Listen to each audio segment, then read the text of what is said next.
Hey everybody, Brian Tro coming to you from Mossy Creek Fly Fishing with your fly fishing forecast. The date for today is Monday, the 13th of May.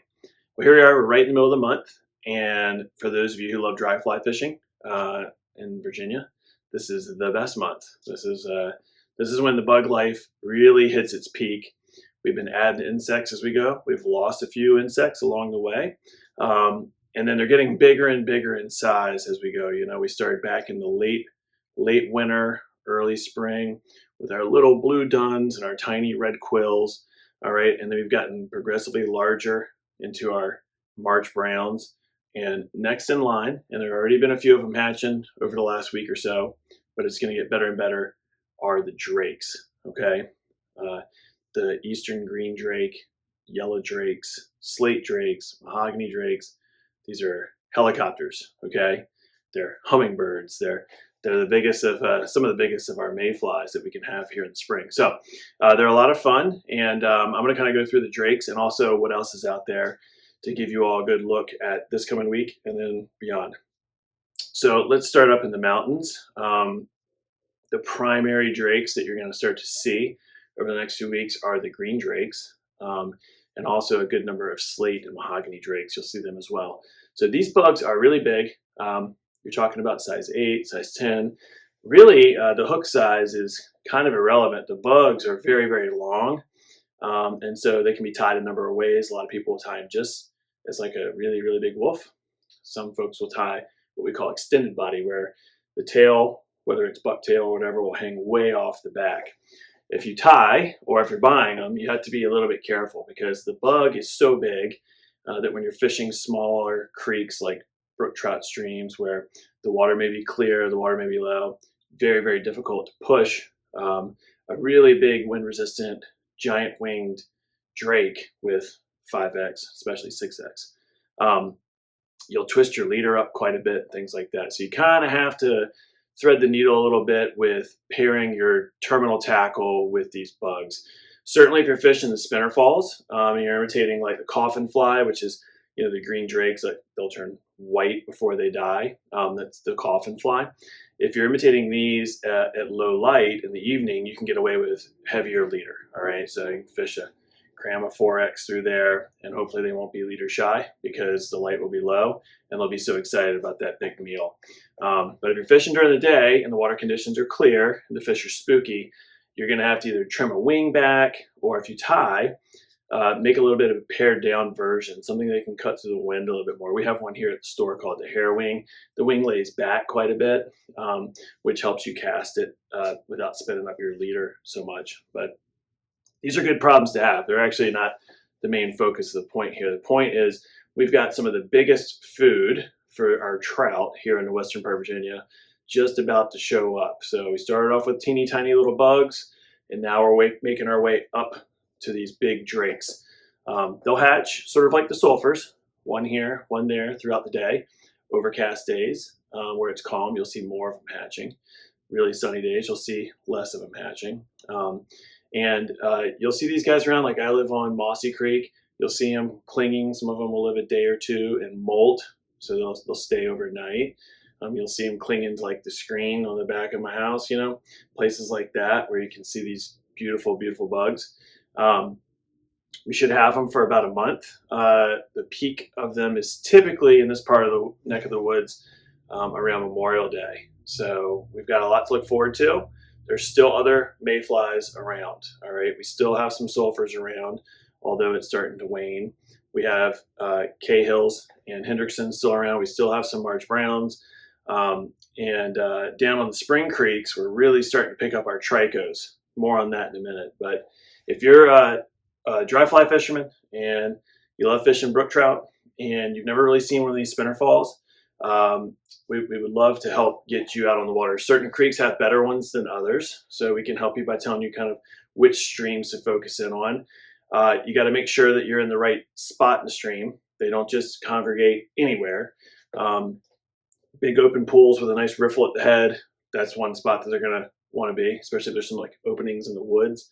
They'll be doing their little dance, and they can, as they fly upstream, they'll see others and they'll congregate there. They'll stop their upstream progression once they find that big mating swarm. All right. So these are things you want to look for. Also, a lot of folks just don't stay late enough. You've got to be on the water until dark 30, to the point you really cannot see. All right. So if you leave at 8 o'clock, you're probably not going to see them because it's getting dark later and later now, and those guys really do hit in like the last 20, 30, 40 minutes of daylight, and you need to be there for that. So see if you can hang out, see if you can find a place where you've got a good ingress and egress, or just put on a headlamp so that you can make your way out of the woods or back to your vehicle safely. But you got to try and fish this. This is fishing these Drake spinner falls is some people wait all year for it. It's a lot of fun. All right, so up in the mountains, fishing this week. We've got some rain pretty much every day. We had some cooler nights. It was in the 30s this morning. So if you get on the brook trout streams, it's a little slow, put on a nymph for a little while. You'll survive. They'll eat those until the bug activity comes up. The sunlight starts to kind of penetrate down into the rocks and into the stream and gets those bugs beginning to move and the fish beginning to look up. We should have good shots at rain this week, Tuesday, Wednesday, even all the way through Friday, I think, maybe even the weekend. So typical May weather, right? 70s for highs, 40s and 50s for lows, and some intermittent thunderstorms and showers. So normal spring weather that we're going to have here. That's the one thing that can kill a good spinner fall is a big, heavy downpour, lots of wind right at that critical hour. So you got to be aware of what's happening when you're heading out. Moving downhill into the spring creeks. Like I mentioned before, the sulfurs are starting to wane a little bit. Remember this, whenever these fish, especially older fish, have been eating a hatch and a spinner fall regularly for weeks, you can keep fishing that bug. I mean, they don't all just stop dead and no more show up. There's always a few left around, but also the fish are like on a program, you know. So you feed me donuts every day for a month, and then there aren't any around a day after that. I'm still looking for them. All right, so there's still me looking for them. The color combos are pretty good. So sulfurs are yellow. The yellow drakes are starting to hatch. Those are yellow, and then we're going to roll right into yellow sallies. Yellow, yellow, yellow. So those are things that kind of you want to keep in mind when there's a lot of bugs of the same color. Even when you lose one and haven't quite added another one yet, it's good to stay with those color schemes because they are clued in on those. So starting to lose the sulfurs, picking up the tricos, they're really starting to show up. They're going to become really important, particularly once the drakes and everything else are gone. All right, so if you're out on those spring creeks at 10 o'clock in the morning and you see fish sipping, they're more than likely feeding on those little trico spinners. All right, and those are going to get thicker and thicker and more important as we move into the summertime. So streamer fishing on days where it's overcast or rainy, that's always a good call. Pair your fly based on the water levels and the depths, but we're going to have a lot of overcast days this week, drizzly days this week. So if you get out to some of the spring creeks and the bug fishing isn't happening, get your small streamers out and start working those. The bass fishing, still a little bit all over the place. We definitely have some fish that are still staging, but it looks like a good chunk of our fish are guarding nests, okay? And as I talked about before, if you want to go out and fish the rivers and enjoy spring fishing, you should. Fish in riffles, fish in deep pools, things like that.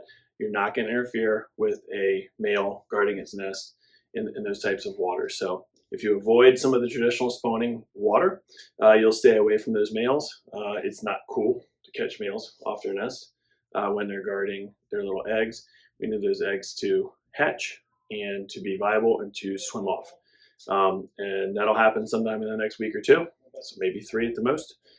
Then you're going to start seeing other nests. You'll see the sunfish nesting, the red eyes nesting, all the nest raiders, right? Those are the ones that are actually like trying to eat all these eggs.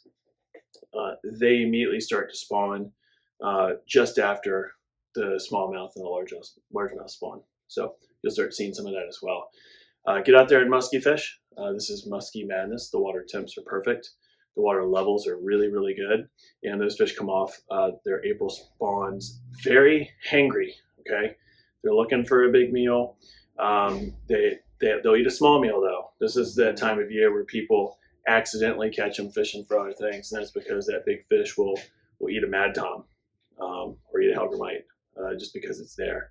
So we've got a good month and a half at least, depending on water temperatures, of musky fishing to really enjoy before the summer heat kind of chases us off of them. So get out there, get on the water, cover water, work hard. They're still in those big pools mostly where they were for the good part of the winter, but they'll begin to spread out and forage and move and follow their forage food, which is primarily suckers and chubs and soft-boned fish. That's what they love to eat.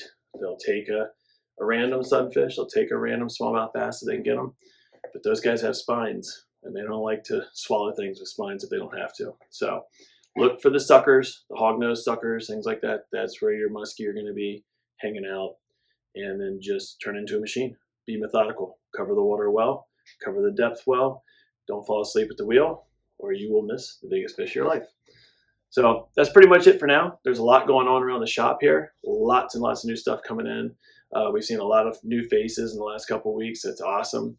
If you all need help with gear, tying, questions, anything, stop on by and we will help you out. And be on the lookout for some information for the Mossy Creek Invitational, our big Healing Waters fundraiser. It's going to be coming up in 3 short weeks. As for those of you who know us, it's a really, really important time of year. We work really hard for months and months to raise money and to put together this event, and the guides donating time, effort, and energy to be able to have a great event for our veterans on the water. If you're interested in that, there'll be information coming out in the emails, and you can always call the shop and ask how you can donate and how you can get involved. All right, until next week, I'll see you later.